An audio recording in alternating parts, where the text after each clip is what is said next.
అప్పటి నుంచి ప్రత్యేకంగా ముఖ్యంగా పల్నాడు ప్రాంతాన్ని టార్గెట్ చేయడంలో కానీ ముఖ్యంగా దాంట్లో మాచర్ల నియోజకవర్గానికి సంబంధించి ఎన్నికలు ఇంకొక 3 రోజులు ఉండగానే అధికారులంతా ఒకటౌటిని మార్చడం, ఎస్ఐల్ని సీఐల్ని మార్చడం, సీఐలు కూడా వాళ్ళ సామాజిక వర్గానికి సంబంధించి సీఐలు తీసుకురావటం ఇవన్నీ కూడా చూడటం జరిగింది.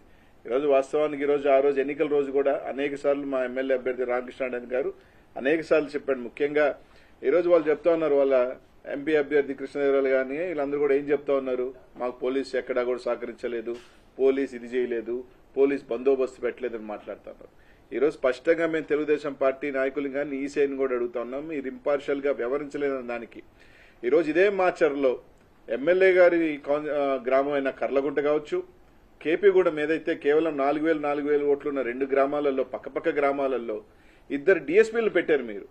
అదే ఒప్పిచెర్ల 5,000 ఓట్లున్న పక్కన తుమ్మరకోట, చింతపల్లి, పాల్వాయి గేట్లో విపరీతంగా రిగ్గింగ్ జరుగుతూ ఉంది. ఆ ప్రాంతంలో భయభ్రాంతులు చేస్తున్నారని చెప్తున్నా కూడా ఎమ్మెల్యే గారు కానీ ఎస్పీకి ఫోన్ చేసినా కానీ కనీసం స్పందించాల. ఆ రోజు స్టార్ట్ అయిన రోజు చూసుకున్నా కూడా ముట్టుకూరు గ్రామంలో ఆ రోజు తెలుగుదేశం పార్టీ వాళ్ళు పోయి ఎస్సీలని బీసీలని కొట్టడం కానీ, ఈరోజు అలాగే తుమ్మరకోట్లో అయితే దాదాపు ఈరోజు ఈసీని అడుగుతా ఉన్నాం మేము. మీరే అన్నారు 9 దగ్గరలా ఈవీఎంలు పగలగొట్టారని. కేవలం ఒక్క రామకృష్ణారెడ్డి గారిది మాత్రమే ఎందుకు రిలీజ్ అయింది? ఈరోజు ఎలా రిలీజ్ అయింది? మీరు రిలీజ్ చేశారా లేకపోతే ఎవరైనా రిలీజ్ చేశారా? కనీసం ఈ రోజున ఈసీ దాని మీద ఎందుకు చర్య చేపట్ల? 9 పగలగొడితే కొరవ 8 ఎందుకు రిలీజ్ కాలేదు? 8 సంఘటనలు ఎందుకు రిలీజ్ కాలా? ఆ ఫుటేజ్లు ఎందుకు బయటకు రాలా? దీని మీద అన్ని కూడా అని చూస్తున్నప్పుడు అనుమానాలు దావదిస్తూ ఉన్నాయి. ఈరోజు తుమ్మరకోటకు సంబంధించి తెలుగుదేశం వాళ్ళు పగలగొట్టారు, దాదాపు ఇంకొక దగ్గర పగలగొట్టారు, చింతపల్లిలో రిగ్గింగ్ చేశారు, ఒప్పిచెర్లలో అయితే ఎస్టీలని ఓట్లు లేకపోతే బూత్లో కొట్టుకొని బయటకు తీసుకొచ్చారు.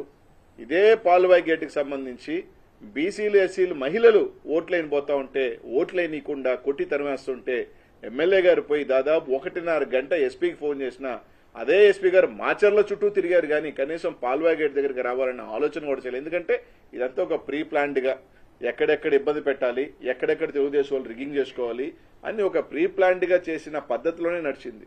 1.5 గంట సేపు ఎమ్మెల్యే గారు ఆడ నిలబడి ఈరోజు ఎస్సీలు కానీ మహిళలు కానీ వచ్చి బోరుమని ఈ విధంగా మమ్మల్ని ఓట్లనేది కొట్టి తరిమేస్తున్న ఎస్పీ గారిని స్పందించకపోతే ఏ అభ్యర్థి అయినా ఎవరైనా ఏం చేస్తారు? కొన్ని అనువైన కార్యాలు దీనికి ఎవరు రెస్పాన్సిబుల్? దీనికి సంబంధించి అధికారులు రెస్పాన్సిబుల్ కదా? ఎలక్షన్ కమిషన్ కి ఈ ప్రాంతాల్లో ఒకసారి 7 బూతుల దగ్గర పగలగొట్టేస్తే రీపోలింగ్ ఎందుకు పెట్టలేదు? మళ్ళీ అక్కడే రీపోలింగ్ ఎందుకు చేయించారు? ఇదే తుమ్మరకోటలో మేము ఎస్పీ గారికి ఫోన్ చేశాం, సార్ అక్కడ భయపడతా ఉన్నారు, ఏజెంట్లు కూర్చునే దానికి కూడా ఇబ్బంది. అంటే పోలీసు ఆడ కూర్చోబెట్టి వైసీపీ ఏజెంట్లు లేకుండా రిగ్గింగ్ చేయించిన మాట వాస్తవం కాదా? ఇది ఎస్పీ గారితో మేము మాట్లాడలేదా? పాల్వాయి గేట్ దగ్గర ఆయన రామకృష్ణారెడ్డి గారు ఏదైతే రామకృష్ణారెడ్డి అబ్బాయి తలబగిలింది, ఆయనకి దెబ్బలు తగిలినాయి. ఈరోజు అనేక రకాల అరాచకాలు తెలుగుదేశం పార్టీకి వక్తాసుగా ఈరోజు అడుగుతా ఉన్నాం. మీరు చెప్తా ఉన్నారు కదా కానిస్టేబుల్ 2 గ్రామాలకు సంబంధించి డిఎస్పీలను పెట్టి కర్లకుంటలోను కేపీగూడెంలో ప్రతి ఓటర్ని ఇది నీ ఓటా అని మీరు చూసిన డిఎస్పీ గారు ఒప్పిచెర్లో గాని, తుమ్మరకోటలో గాని, చింతపల్లిలో గాని, పాల్వాయిగోట్లో గాని ఎందుకు చూడలేదని అడుగుతా ఉన్నా. అక్కడికన్నా ఎక్కువ ఓట్లున్న ప్రాంతం కదా, ఇక్కడ ఎందుకు పెట్టలేదు మీరు డిఎస్పీలని?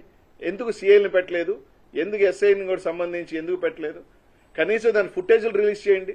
కనీసం ఈ 4 బూతులకు సంబంధించి చింతపల్లిలో ఉన్న 4 బూతులు, ఒప్పిచెర్లో ఉన్న 3 బూతులు, తుమ్మరకోటలో ఉన్న 3 బూతులను ఈసీ న్యూస్ ఎలక్షన్ కమిషన్ నిజంగా ఇంపార్షియల్ గా చేసే పని అయితే ఆ బూత్ లో రోజు జరిగిన వారి అంతా కూడా తీసి జరిగిన దాని మీద